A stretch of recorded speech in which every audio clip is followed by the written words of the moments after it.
You did that audio test like a pro. You've done it before, Yeah. eh? Oh yeah. There we go. I'm All right, used man. to it. Thanks for coming. No, thanks for having me, man. Declan Lune, everybody. Musician. New single out. What's Yeah. it called? What's your band called? Tell me about it. So the single's called "It Starts Again." The band is called Club Cadetta, and we picked it because it was one of our songs that we thought would work really well as a single. Yeah. So like when you'll write and then you'll have a bunch of material, and then it's rarely one of those cases where like your first single is going to be your best song. Yeah. Or what you think is your best song too. So like you look at it and you go, okay, what's a good song that people will get right away? Because like when the song comes on, you want them to keep listening. Right. And so you want them to grab their attention right away. So I kind of was like, this song in particular, I said, this probably would make a good first single. And everyone kind of agreed. It was like, yeah, okay, this should probably be our first single. And I had a friend named Aiden who went to a recording college like right downtown. Mm-hmm. And so I said, like, would we be able to do a recording session at the college? And he was like, I'll talk to the guy. So we talked to them, and he got us 2 days in August of last year. And it was completely free. Like, we didn't have to pay for it at all, which was huge. And it was a awesome studio. It wasn't necessarily like one of those big, massive studios where like everybody's in different rooms and you're all tracking at the same time. It was a controls room, which had all like the gear in it, and then the room where you recorded in. So we had to get everything done in 2 days, which seems like a lot of time at first. Right. And then you get there and you're like, okay, we got to set up. We got to track. Oh, we're getting tired. We need to take a break. Now we got to tear down and set up the next instrument. So it was a real learning. Do you do it like instrument by instrument? That's actually very interesting because we've talked about this before, like the life of a musician versus a comedian. It's so easy for us to just set up, like I'm talking about live shows specifically, but even a single for me would be like a special, which is way down the line for me in my career. But even that, it's the level of complexity to film that and to essentially put comedy out is so. It's just so much easier than doing it with music. Like even a sound test, right? You're calibrating. Most bands have their own sound engineer that's like specifically, he knows what they like, their specific kind of fingerprint, their sound, right? And it's levels beyond what we need for comedy because we just need a mic and an audience and that's it. We don't necessarily need, maybe an opener and like an MC, but if you have a mic and a few people in a room, you can make it happen. Yeah. Right? Yeah. That's the thing that makes music really hard is it's like, the hockey of arts where it's like you need so much equipment and this and that to be able to do it. Yeah. But that's whereas comedy is like the soccer. No, literally. So for me, I got into the production side of things. Like I knew when I was at the end of college, I went to Mohawk for music, and the end of that, I kind of knew music technology and production was what I wanted to get into. Yeah. Because I talk about this with the band all the time because Timur, the guitar player, and Ethan, the piano player, they're both writers. Yeah. And you see as a music fan the songs that they come up with, and you go, okay, we should play that song. Yeah. Like you see the artistry of it, so that's where for me I was like, look, I can write, but I'm far too critical of myself when I'm writing. Yeah. And I think that's part of what makes me good. And the production side of things is I'm like, this doesn't quite sound right, that doesn't quite sound right. So I knew that I wanted to get into that side of things because I enjoyed it and I thought I was good at it. Because that's part of it too, is like with music, because there's so much that needs to be done, you pick and choose the things that you're good at, and then you surround yourself with people who are good at what you're not good at. Yeah, no, that is a key. Like I've heard a bunch of successful people say before that like the key to building a business or a brand or whatever you're trying to do, whether it's artistic or more of like a professional thing, like a business or something, is putting a team together that can do the thing you want to sell or do better than you would be able to. Yeah. On your own, right? And that's especially if you're literally in a band, right? So it's a team thing. It's literally kind of like it's actually interesting. My whole life I've played individual sports and pursued individual pursuits, right? Like comedy, golf, MMA, everything I've done, it's all individual So I never really, I played hockey for fun as a kid, but that was the closest thing I came to a team sport. Right. So I can't imagine that, managing that as a unit. Do you guys have like, drama in your band and stuff like that? All the time. I'm just going to check the camera. It's... Okay, keep talking. Yeah, no. It's one of those things where there's always going to be drama. Like that's one of the things I realized going into it. It's like you got 4 guys who are spending a lot of time together. Right. And we're bros, so we enjoy each other's company and time, right? Like we'll play Rocket League or we'll watch The Simpsons. Like we hang out together to have that kind of bond, because I think that's also for us part of the brand. Yeah. Because we all love joking around too, so we want to add that sort of into the brand where it's like 4 guys just hanging out like anybody. So but yeah, with that comes, oh, this guy is this and that guy is that, and then you're like, okay, you can't just say, no, don't say that, don't talk about it, because that's no solution.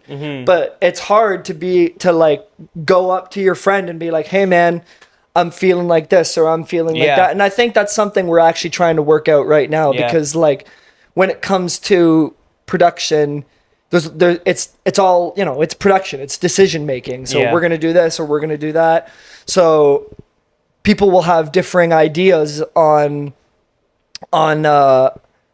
what to do, and so you kind of just come to a compromise at the end of the day, because that's the only, like, you have to go, okay, this might be the best way, no, I think this way is the way to do it. So you pick and choose your battles, really. It's literally like being in a relationship, you got to work on it for it to be a healthy relationship.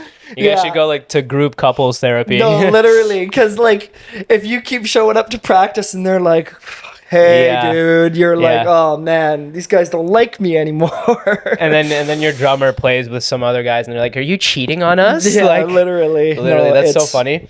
And then and you even see that, like, I'm sure with the most successful groups, right, like the most successful bands, they always had some kind of drama and like fallouts, and then they pursued their own individual careers. But there is something about like even a solo artist at the end of the day has to have like a band, right, to play for him. So it's whatever you brand it as. At the end of the day, music is so much more of like a team effort, right? I look at it as a team sport, despite how it might be marketed as like, there's like pop stars and rock stars. There's such a team behind those people, and I feel like in comedy maybe there is too, but it is truly much more. You can do a lot more by yourself, right? I feel like it's a much more attainable thing to do. Like like right now, like at whatever level you want to call me, I'm doing everything myself, right? I have no manager, no like nobody to help me set up my shows, all my own equipment, my editing, my podcasts, right? A lot of people think that I do, but I love actually learning these things by myself, but it's not so overwhelming to like with music. I can't imagine like I dabbled a little bit in making like a song that I'm gonna release soon.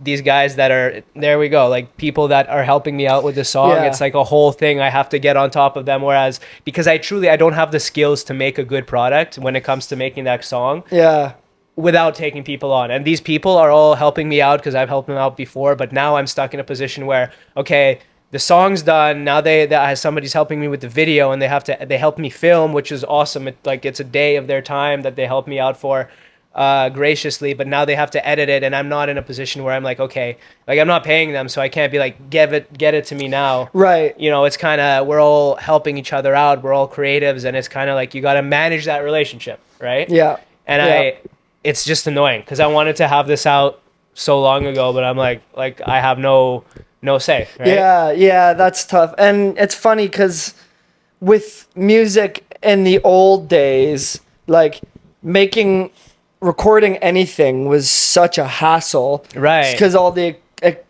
equipment was so expensive, and then the space, and then the engineer's time, so it was insanely expensive to record. So the only way you had at recording anything was by getting a label guy to pay attention to you.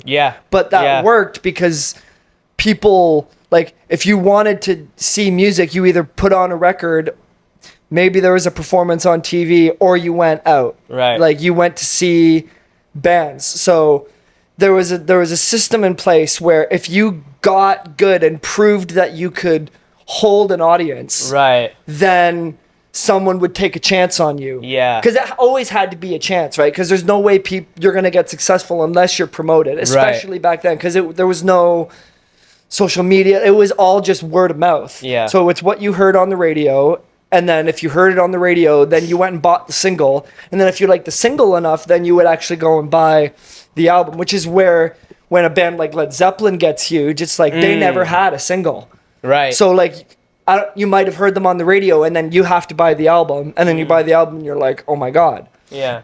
So, but nowadays it's nice because you can do everything yourself. Yeah. Like with me, I started doing Instagram videos as a way to like put out content. Yeah. Right. Yeah. Because with recording music and releasing music, it's such a other thing where it's like, you have to do it nowadays. Like you want to be a rock star, you have to put out stupid little videos online. Yeah. That's the way it is. So what I was able to do is I would take a room in my dad's house in Collingwood, a room in the basement, and so it's like I've seen it, like a studio. $3,000 on sound panels, Yeah. so that I have like a treated room, and then I have a computer to record it on. I have a proper interface that will take enough mics that I want.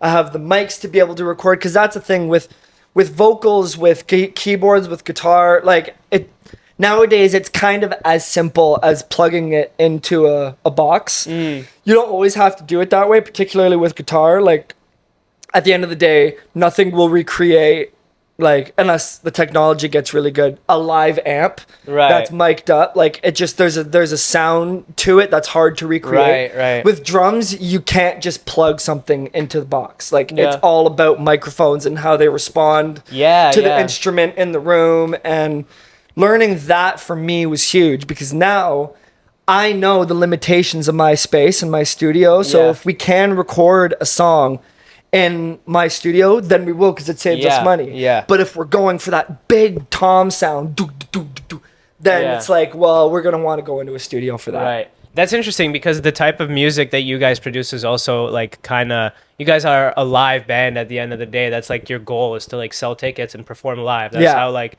you want your art, I guess, to be consumed. Yes. And that's much harder to record than somebody like, I have a friend who helped me out with the song. He's more of a electronic producer. He does like more of the new age, like deep house, whatever. So he's just he uses like Ableton or whatever, and he has all the sounds, and he can whip a song up kind of like he's cooking up in the stew, like making like a cake. Just like find some cool sounds, loop it, do this, do that, play around with it, and boom, he has a sick beat. Record over that. So he does everything in an apartment that's like this, basically no bigger than this, right? And that was super cool to see too, because he has like a mic, a good computer, a good knowledge of the software, and he can make some awesome things. But that's also within the realm of like, that's you're doing the same thing kind of. You're both artists, you're both musicians, but it's so different at the end of the day too, right? Well, and this is what made it interesting when the 90s and 2000s came around, is because the technology just got so much cheaper. So now DJs become a much more viable form of music, because the quality is getting better and the technology is getting cheaper. Right. So now, instead of a label going, we're going to hire a band, which comes with all the drama with having multiple people, it's like, okay, I'm going to hire a guy to make the beat, get this person to sing on it, get these people to write it, and all of a sudden the labels have much more control about what they're putting out. So in their eyes, it makes total sense to switch back to singer-songwriter pop type people, because the music is just so much easier to produce. Like even Pitbull was saying this. He's like, dude, like if we need to re-record something, we'll get the mattress up, we'll put blankets up if I'm in my hotel room, and we'll lay the thing down, and it's in the track and it's mixed a week later. Yeah, that's crazy. I didn't even like just make like a studio wherever you are with a mattress and some as blankets. opposed to Eddie Van Halen waking up at 4 a.m. to go down to the studio for 5 before everybody gets there so that he can record guitar parts the way he wants to before anybody else gets there. That's crazy. Yeah. It's a different time for sure. But so what brought your group together? How did you guys come together? Were you like individual before? Did you meet in school, or how did that happen? So Ethan and I, the keyboard player, had met in college. We went to Mohawk at their music program, and we graduate and a few years pass, and Ethan meets Timur through a mutual friend of theirs named Jack. Timur, the guitar player and singer. So they got together and they started writing songs, and then they actually got a gig at the Green Room right downtown. Okay. Where a band, they were putting on a birthday party for a guy that Ethan also happened to know, and so the guy whose birthday it was like, "Do you guys want to open for the band that I'm managing right now?" And so we were like, "Of course." So it was 5 songs, and they needed a drummer and they needed a bass player. So Timur had asked Callum, his roommate and friend who works in the film industry, to drum. And keep in mind, Callum had only been drumming like a year. Wow. And he wasn't even really drumming. He was like practicing and trying to learn on his electric kit in their little apartment near Square One. And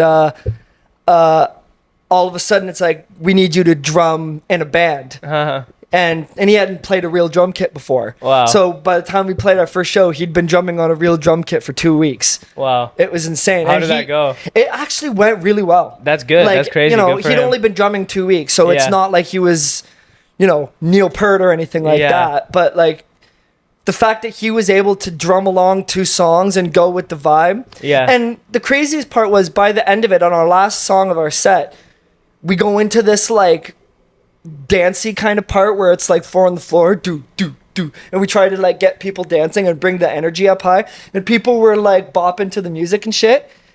Like the fact that a drummer could get people's attention like that for drumming for 2 weeks was unbelievable to watch. And I'm sure in his mind he's like, I'm not a very good drummer, and you're like, dude, you're far better than so many other people who are starting to learn music, because I think he just had the ear for it. So that was cool that happened. And then Ethan called me because he knew I wanted to be in a band, and he knew I would kind of be a team player. Because that's one of the things with music too, especially with music students.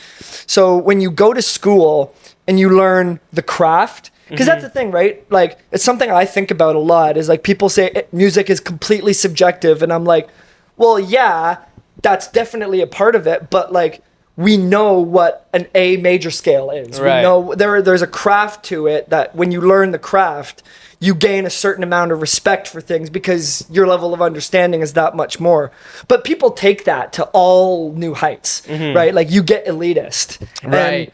And that's one of the things the teachers always tell you is, don't be that guy. Yeah. Because nobody wants to call that guy. I mean, unless you're just miles and miles and miles above anybody else, nobody's going to call you. Right. And also you need to show up. Yeah.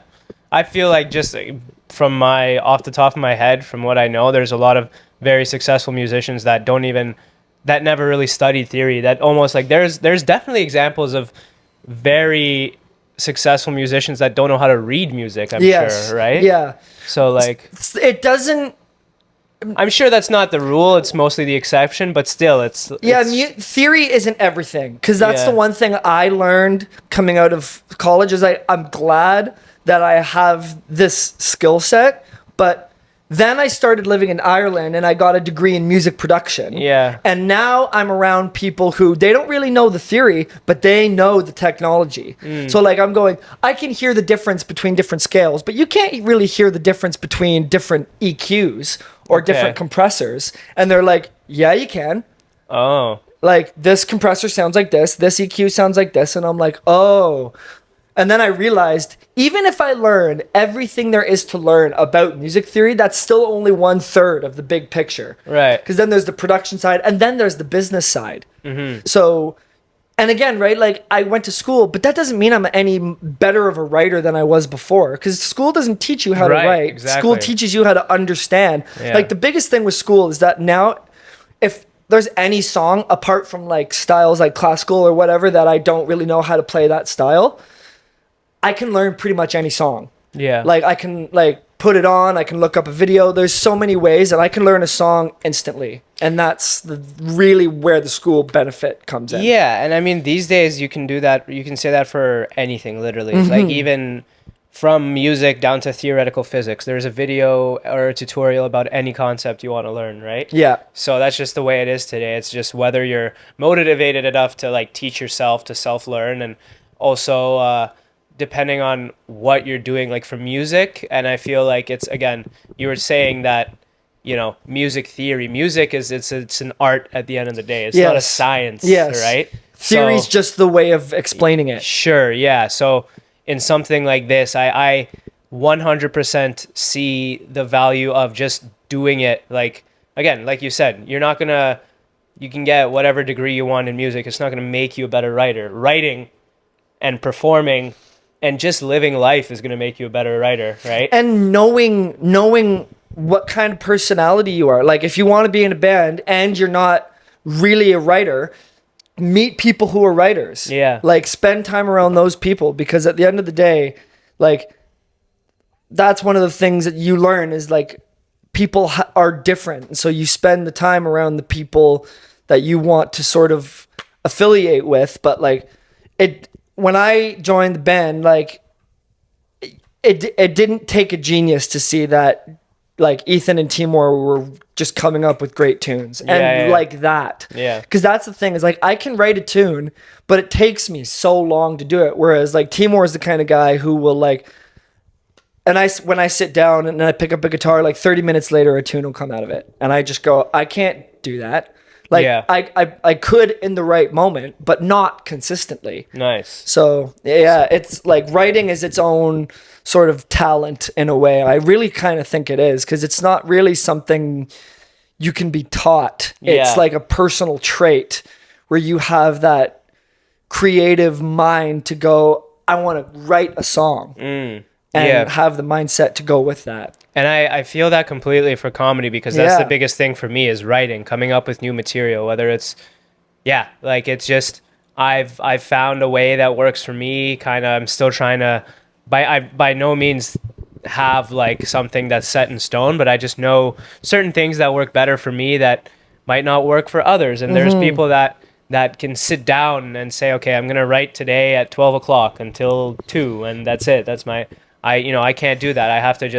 I have a very intricate note-taking system, and when an idea pops into my head, I pop it in there and save it for later or develop it now. And you'll ask like, people that know me, I can be doing whatever, and I'll be like, wait, hold on. And I go like into my phone for like half an hour because I came up with an idea and I just can't let it go. Right. Sometimes literally while I'm sleeping. Just recently, this week, I had some kind, like I would tell you if I remembered it, but I had an idea while I was sleeping, and I woke up to like write it down in my phone, but I was in like a dazed state, so I didn't remember whether I did it or not. I kind of maybe like touched my phone and then just fell back asleep. And then when I woke back up, I'm like, I remember that I had an idea that I wanted to write down, but it was gone, and I was like, fuck. So I found kind of my best way to catch those little ideas, and usually they're complete garbage, but that's how it works for me. I can't sit down and write, even though I thought that would be my method, because I did school my whole life, science, like I'm very analytical. Right. I'm like, I'm definitely the kind of guy that will sit down and write, but it just hasn't worked for me, and that's just the way it is. Right. So. Well, and that's something that a lot of comedians, I feel like, talk about that.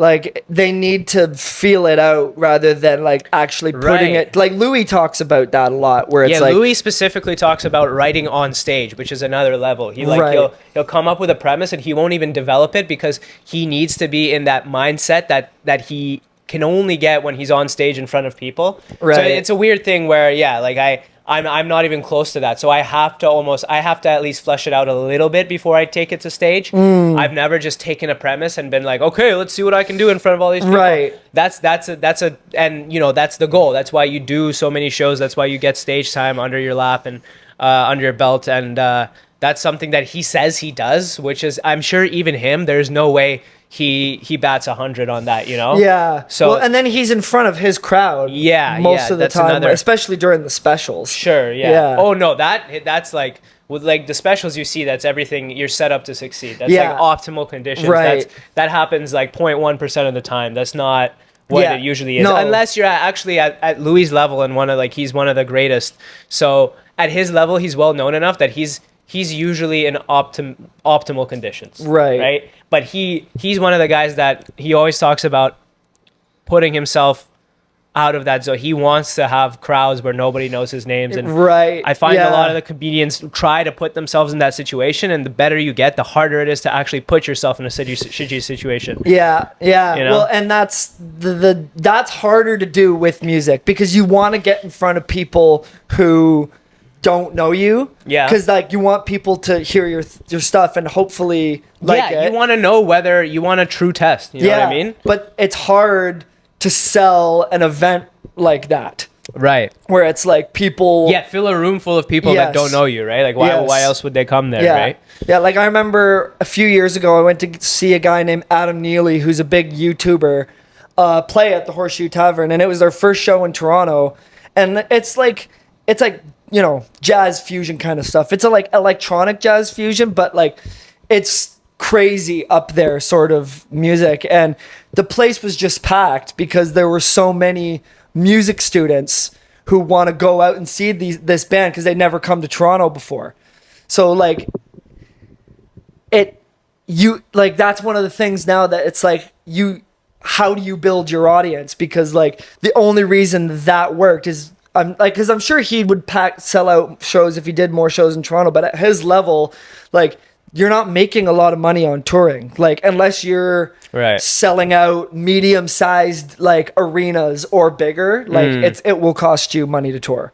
It's and so that's where it's hard for music, where it's hard to make money nowadays, but I'm sure it's just as hard to make money when it comes to the comedy side of things. I think it's it's definitely not easy, but it's as good as it's ever been. It's like the golden age for comedy right now. Right. Whereas music was like, we talked about it before. You are much more knowledgeable about the history of music, but like I actually remember like from our conversation last time, you were telling me something about like, when would you say the golden age of music was, like live performances? Right? Like when would that be? In my mind, it's between the year 1960 and 1980. Okay, yeah, that's when it kind of, right? Because before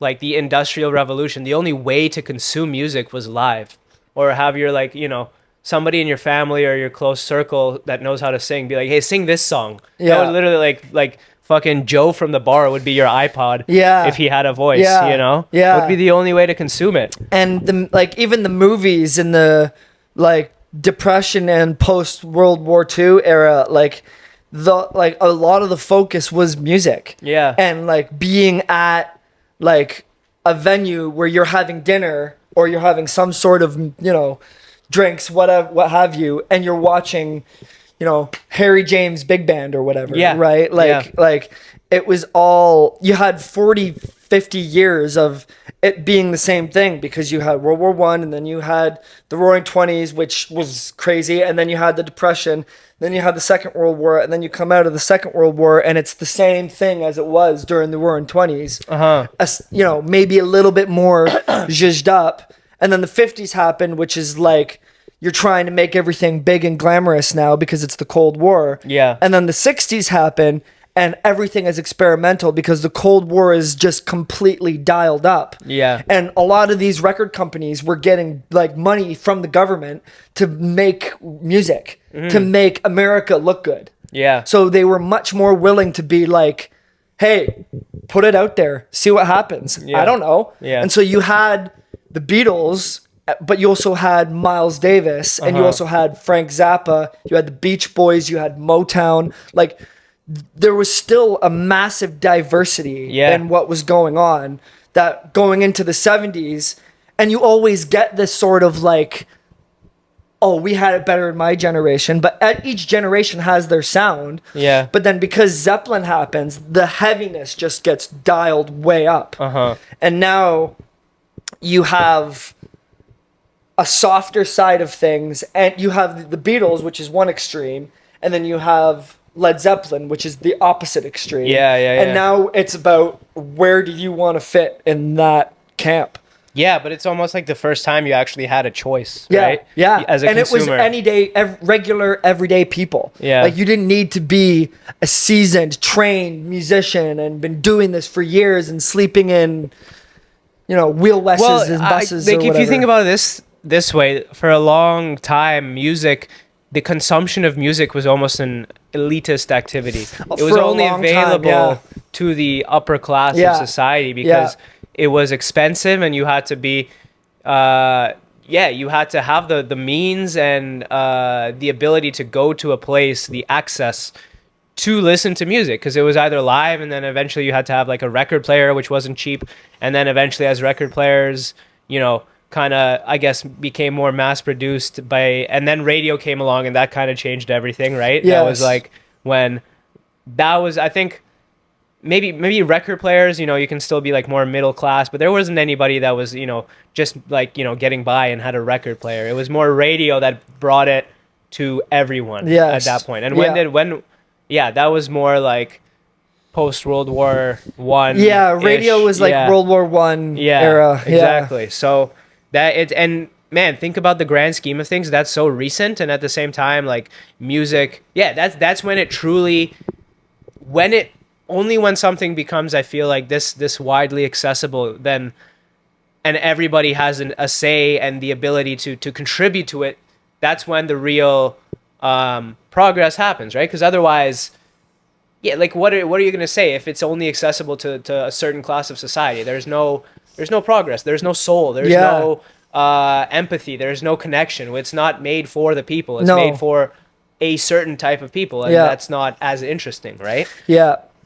Yeah, music, it took hundreds of years to push the boundaries of music. And then that's where you get like the different phases of music that you learn about in music class, where it's like Baroque, classical, romantic, modern. Like, it took hundreds and hundreds of years for the rules to get broken and things pushed forward. But like, it's so interesting how, because like, I started playing the Fallout games recently, and so I've fallen in love with like all of that old country music and old big band music, because like it speaks to a time where like life was just fucked enough as it is, and you wanted something to take you out of the hardships, to give you like happiness or a sense of living.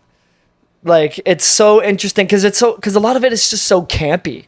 Yeah. Right? But you realize why it's campy. It's so interesting. Yeah, there's a reason, exactly. And that speaks to, like, when everybody has access to a certain thing, same thing with like with it is a piece of history, right? And history is always tainted by the person telling it, right? Yes. So that's the exact example, is just if you have something like that. And so you were asking me about comedy specifically, it's the same sort of thing, where it wasn't as widely, like, it wasn't as much of a thing, and then like, it's kind of downshifted a little bit. Music evolved quicker and was more popular earlier, and now comedy's having its golden age, I would say. Right. It was never as popular as it was now, and just we're in our like third generation of actual big comedians, right? There was there was like the Carlins, and then the Seinfelds, and then I guess maybe the Bill Burr, CK, and Chappelle. I put them in one generation, so maybe right now is the fourth,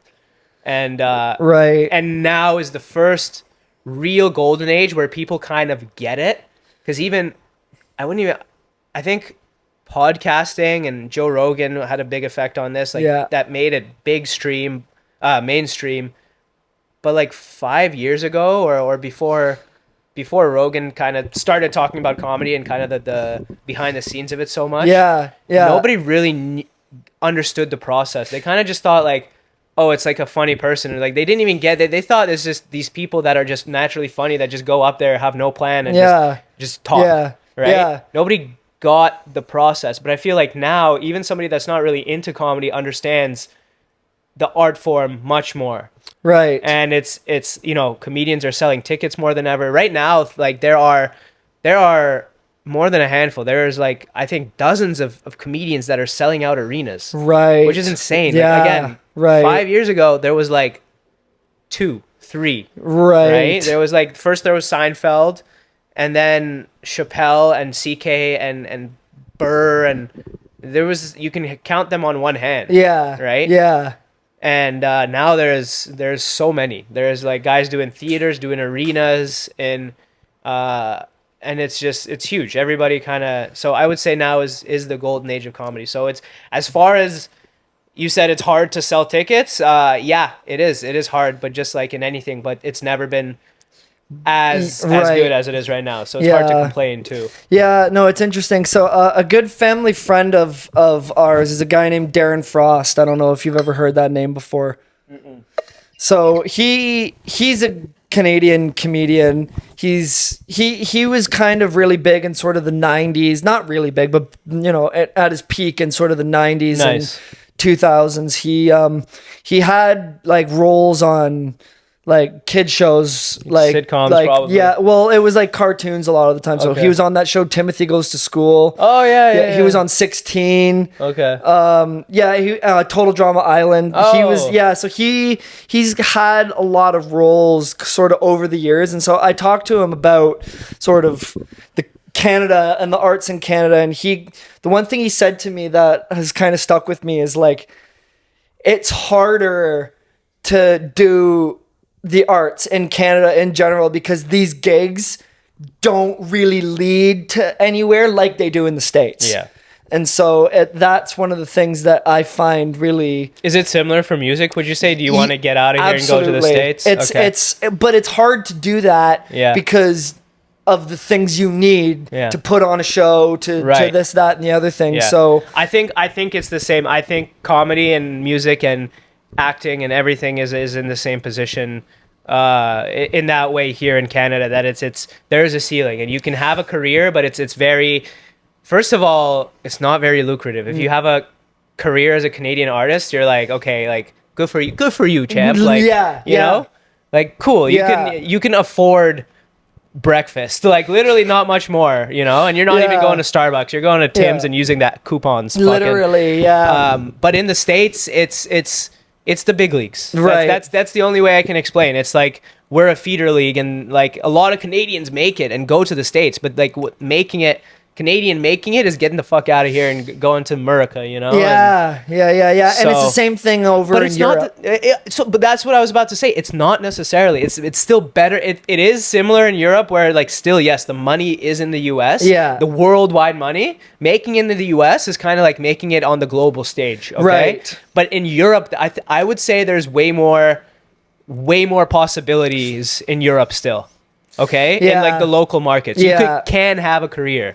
Yes, right. There's much more of a developed artistic and even athletic culture there. They have completely different sports, and you can make it in like whatever, like fringe sports like cricket and rugby and all that stuff that I don't even like. We don't pay attention here. Right, can have a career in, but I would say you can kind of make it in Europe and be successful. And there's even in comedy, there's guys like Jimmy Carr that rarely come to America, and their kind of humor, it's a different style, man. It totally is. I did one gig in Amsterdam, and I was just blown. It was like I was blown away by how different it was. And I did fine, and the comedians were all like complimentary of me, but in my like head I was like, what the fuck just happened? Because like the crowd reactions and the way, the timing, the feel, the way that what the other comics were saying, it was just so fucking different. Yeah. And I'm like, okay, yeah, it's not. I'm in. It's kind of like if you're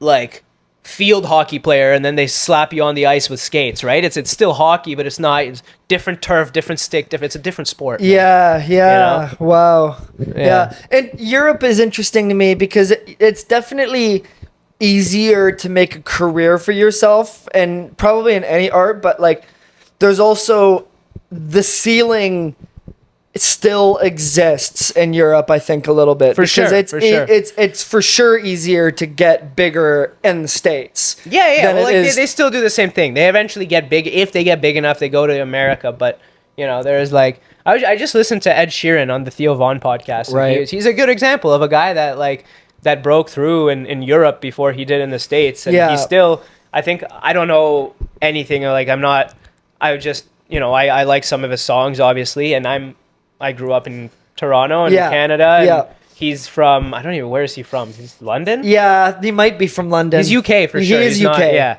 So, but he started there and he was talking about how like, oh, it was tough for him to break. He broke through in the US before he did in like Australia and Germany. Right. He's talking about like how hard it was for him to break through in Germany, right? But, you know, but that in and of itself is a huge market. Like the UK and like Great Britain, right, is a huge market. Compare that to Canada and how many people we have here. Again, second biggest country in the world, but not in terms of population. Not in terms of population. And I just saw a statistic yesterday, like 90% of our population lives within 100 kilometers of the U.S. border. So yeah, it's not like you still bunch that in with the States, right? Like, so well, because Canada, like, again, a lot of the land isn't really inhabitable. Because like you go to a lot of places in Quebec and it's like, Jesus. But even Quebec is like, it's still like, it's a pretty populated place.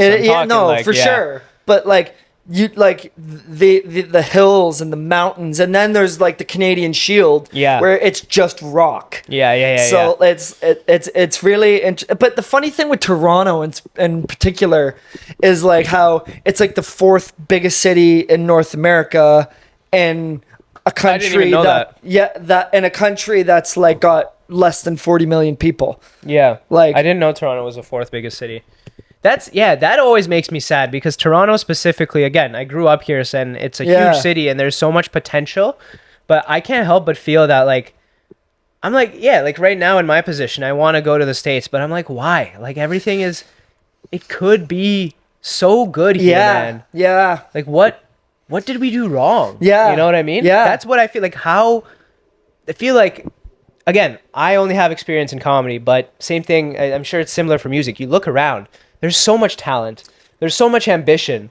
There's so much infrastructure. There's so many people that are willing to spend money to consume these arts. Yes. Where did we go wrong? Yeah. Why can't we make it? Like Toronto specifically, of all the Canadian cities, Toronto should be a mecca. It should be spoken in the same breath as a New York or an LA, or fucking look, Austin out of nowhere. One person just made it like why can't we do that for Toronto? And maybe big picture, hopefully one day somebody can do it for music. Hopefully maybe, you know, maybe myself or somebody else can do that for comedy. Yeah. That would be awesome. But like it's here. Like it's just, I don't know. We're just fucking like, you know, I don't know what it is. No, it's so funny too, because when I was living in Ireland, I was in class one time and we were talking about music, and I remember bringing up, because I think someone had asked me, like, what are, like, the bands that are really big in Canada?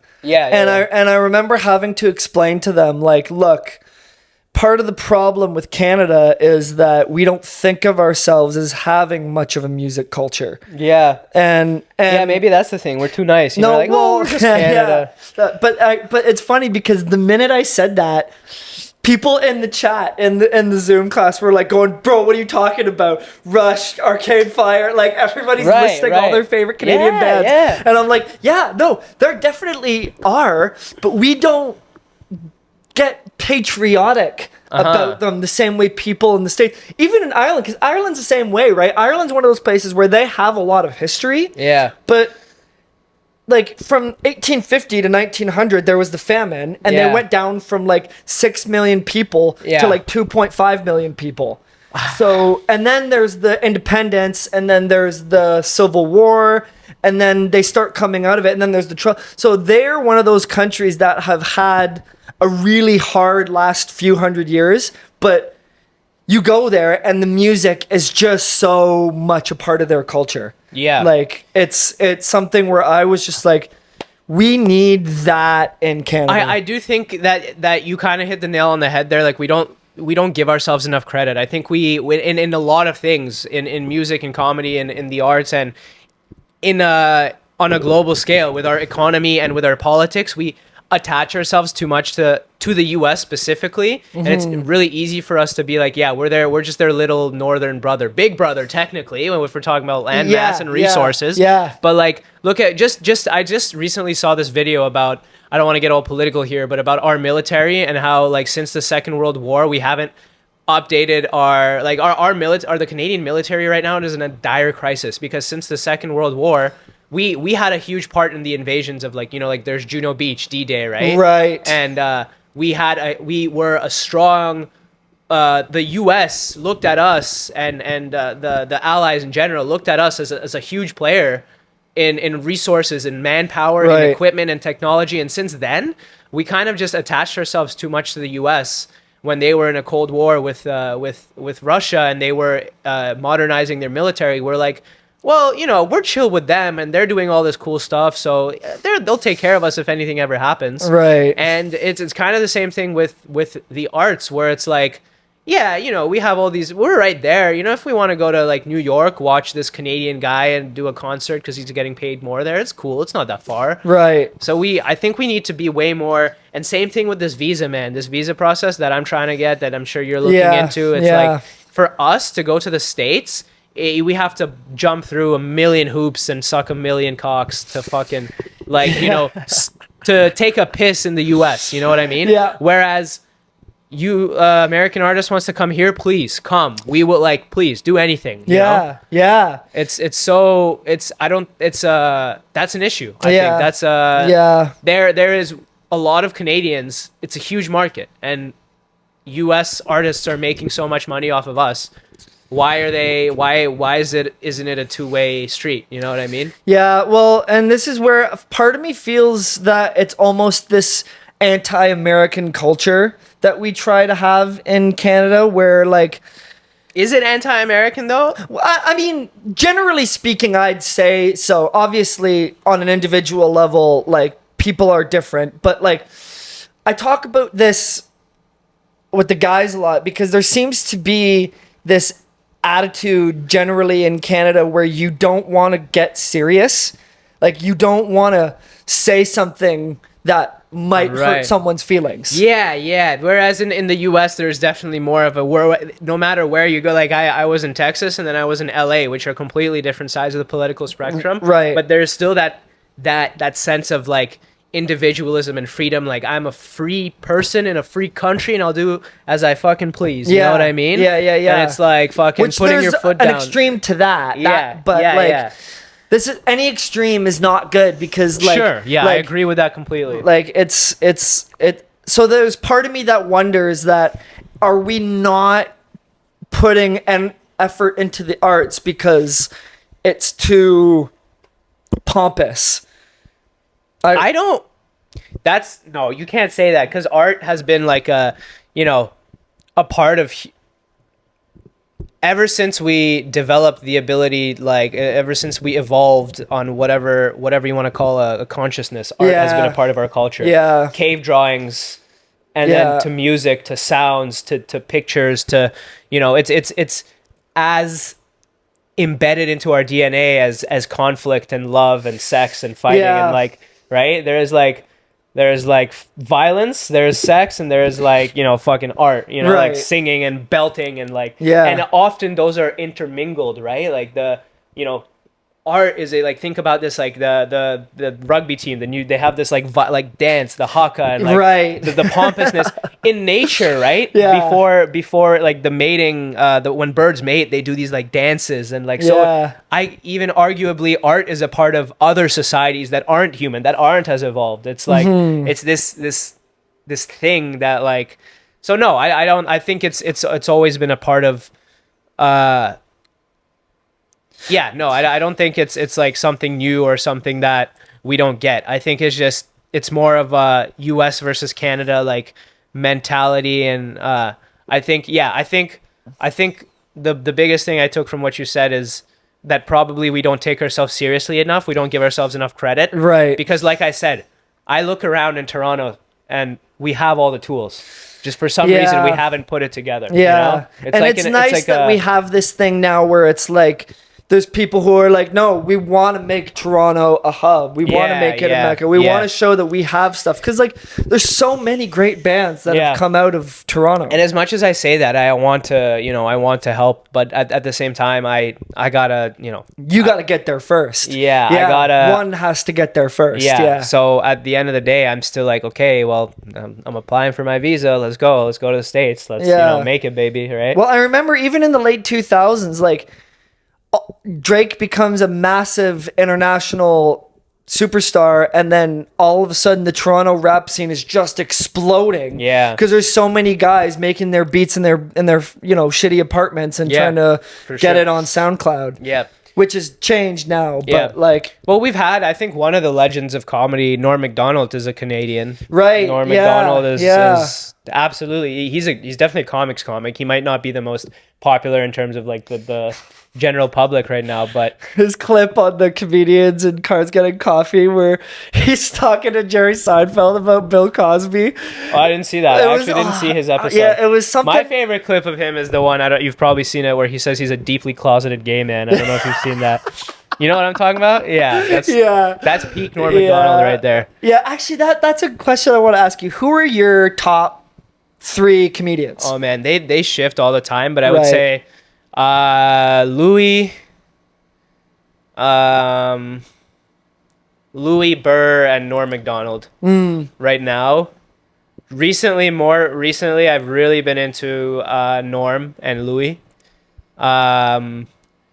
Chappelle, just because of I'm not a huge fan of what he's done recently, but overall, so that's 4 there, and then I think people shit on Kevin Hart a lot. Right. Because he became so big and like a movie star. But if you look at his early stuff, like, he's not my cup of tea, but I respect him, that his like showmanship, his effort, and everything. Kevin Hart is up there. I think people don't give him enough credit. Right. People like, he's the movie star, right? Because he's done huge things. It's like Kevin Hart and The Rock, but people don't respect him enough as a comedian, I feel like. So that would be my dark horse, I would say. Yeah. Yeah. What about you? Who do you like?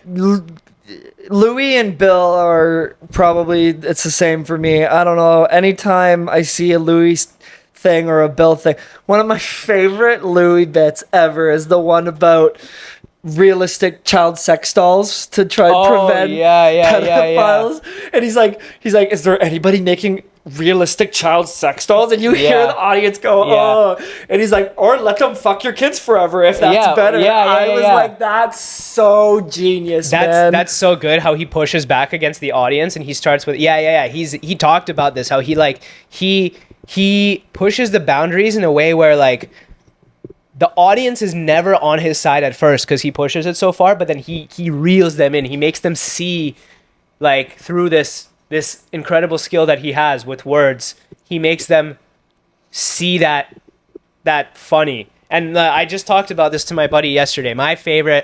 One of my favorite Louis clips is that you'll probably see, like, my favorite bits of his that you'll see is one of his SNL things where he's also talking about, like, how pedophiles, like, if I like chocolate. Chocolate is really good, but if I went to jail for eating chocolate, I wouldn't do it. But if pedophiles like kids so much that they're willing to risk jail for it, it must be really good. That premise. Oh, that was so funny. But my favorite, the thing that made me put Louis into my top, GOAT status, is this clip where he talks about Russian. I'm Russian. So he talks about, he was 25 years old. This is his acceptance speech for some random award. And this is really, it's not even that funny. This just shows his mastery of this, like, this spoken word. He tells this story about when he was about 25, which is so my age, writing for Conan at the time. That was right. Yes. So his career wasn't really, he was making money as a writer, but his comedy career wasn't where he wanted it to be. And he decided, he went to Conan, he's like, I have to quit. I have to do something. And Conan, or one of the producers there, is like, listen, just, take 2 weeks off. We'll pay you. He goes to Russia, of all places. And he doesn't know why the fuck he went to Russia, but Russia is a depressing place. Yeah. Our history with the war, with serfdom and all that. Like, you look at our art, look at our Dostoevsky. Yeah. Right? Crime and punishment. Life is suffering. Life is pain. Our music, our poetry, our like paintings, our art is all... We are the masters of depression. And like, you go there, it's cold. It's brutal. We have this depressing history. World War II, right? I just looked at the stats yesterday. On the Allied side, Americans in World War II, guess how many died? 500,000, okay? 400,000. Okay. Take a guess how many people died in the Soviet Union. 1.5 mil? 27 million, right? So to the point where there was way more females than males, because we have a depressing history. And I'm deeply rooted to this because I have one of my coolest possessions is I have my great grandpa who fought in the war. He was he had his own military unit.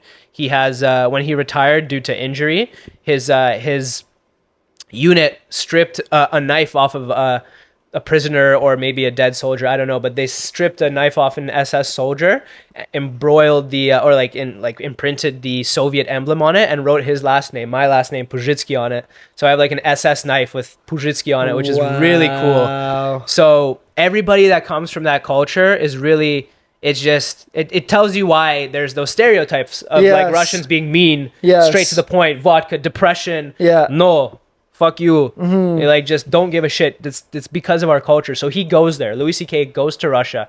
He sees all of this history firsthand. He experiences it. The people, right? Everybody, there's a stereotype when you go there. It's not like here, people don't say, hi, how are you? There's that serious look. And it's interesting because if you go there, it makes the smiles that much more special. If you have a genuine interaction, it makes it more special. But so he's there for 2 weeks. He's on the subway, and he sees a gentleman whose shoe is like broken or whatever, and the guy's like, "Oh shit! Like, I have a hole in my shoe. I'm poor. I need something to fix it." And he looks at a kid. And at the time, kids were like huffing glue to get high. So he looks at this kid. This dude with a broken shoe looks at a child, and he's like, "Oh, this kid must be getting high off glue. Let me ask him for glue." And the kid has glue, and he uses it to fix his shoe. And Louis sees this all go down. The guy looks at him. Louis looks at him. They understand the absurdity of the situation, and they just smile at each other and laugh. And he's like, "I didn't get why I was here. It was depressing. I was depressed. I'm like, why the fuck did I come here?" But then when that happened, I understood it. No matter how bad life gets and how shitty things are, it's still fucking funny. And the way he tells that story is amazing. I recommend you go watch it, just like Louis C.K. Russia. I've seen it. No, it's unbelievable. It's so good. It's so good. Yeah. And that's what I want to do with my comedy. I just want to speak like that. And that takes I don't know what that takes. That's like years and fucking failure and success and trauma and so many things. But that's just like, that's the goal. As I'm sure, like the same thing for you, when you hear like a beautiful song or a melody, you're like, that's the goal. It's like the only reason you're doing any of it, right? Yeah. It's because that's the goal at the end of the day. So yeah, man. How long have you guys been together, your band? We've been together for about 2 years now. It's been over 2 years. We formed in it was late February of 22. Nice. So okay, cool. Yeah. So you guys have been doing gigs, and now you're gonna do. So you told me you're gonna do the Horseshoe Tavern. Yeah. So we're playing the Horseshoe Tavern on August 21st. Nice. Which is awesome because it'll be one of our first times playing. Are you guys like headlining, or how does it work? Yeah, we're still figuring out how that's gonna work. Yeah. So we have to bring out the audience. So ideally, we'd get another band on that has a bigger following than us to help bring people out. But so we're still sort of figuring out the details now. But it's what's really helped us is, instead of like trying to just play gigs and play little hour sets, what we've been doing is Ethan, the piano player, got us a gig at a bar in Brampton, downtown Brampton, called Tracks. Cool. And so we got to play there a couple years ago, and we did great, and the guy liked us, and the owner had known Ethan for a long time because his dad was a regular at this bar. Okay. And so what happened is he went, I want to put you guys in rotation. Oh, nice. So, and again, we're playing from 9 to 1. Oh, shit. So we're playing 3-hour-long sets with breaks in between each sets. But that means we need to be able to play 3 sets. Yeah. So what we did is at first it was like, okay, we got the songs we're going to play, but then we'll drag them out to make sure that we're going the full hour. But we're at the point now where we have so many songs we can play, and now we're trying to pull back and try and focus more on being a tight band. It's like we know we can jam out and we want to jam out, but we need to make sure we're not doing that on every song. Nice. So we got to really cut our teeth a lot as a band doing that tracks gig, and we'll keep it, and we'll keep playing there as long as we can. But what was really awesome is we got the opportunity to open for Our Lady Peace. Yeah. And New Year's. And the Rose Square in Brampton. So, and it was a 10-minute set because there were so many other opening acts, and like turnover is a fucking bitch for the crew because it's like, okay, take this off, take that off, get the new band off. And by the way, you got to do it in 10 minutes. Jesus. And it's like, it's not happening in 10 minutes. Yeah. So no schedule. It's so rare that on these big gigs you actually stick to the schedule because there's so many moving parts. But like do you guys have like a manager or somebody helping you guys out? We had someone helping us out. Yeah. We don't really have a manager as of yet. We're not actively like paying someone or giving someone a cut to get us all these different gigs. We're also just trying to, like, we just released our first single, so we're trying our best to have a solid foundation, right? Where it's like, okay, we can get gigs in Toronto, we can get gigs in Montreal if we want. Right. We can get gigs around Ontario. We have listeners, we have streams. Getting to the point where we just paid to do a Spotify campaign to help us actually get the streams up and get our numbers up, so we can say we've been on 200 playlists. We just got over 1,000 streams, which is awesome. Yeah. So right now is really the time where we're trying to develop the name and the brand. So we got our new single planned that'll be out in the next month or so.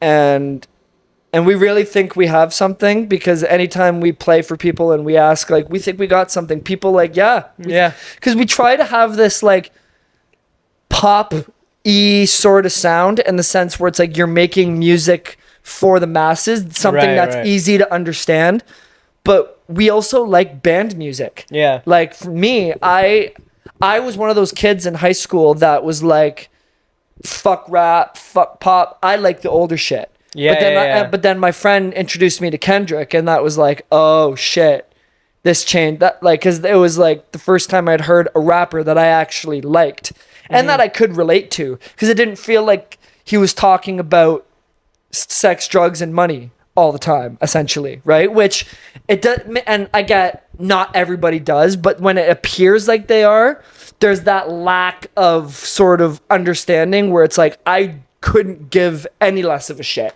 about that. I want to hear artisticness. I want to hear you tell me a story.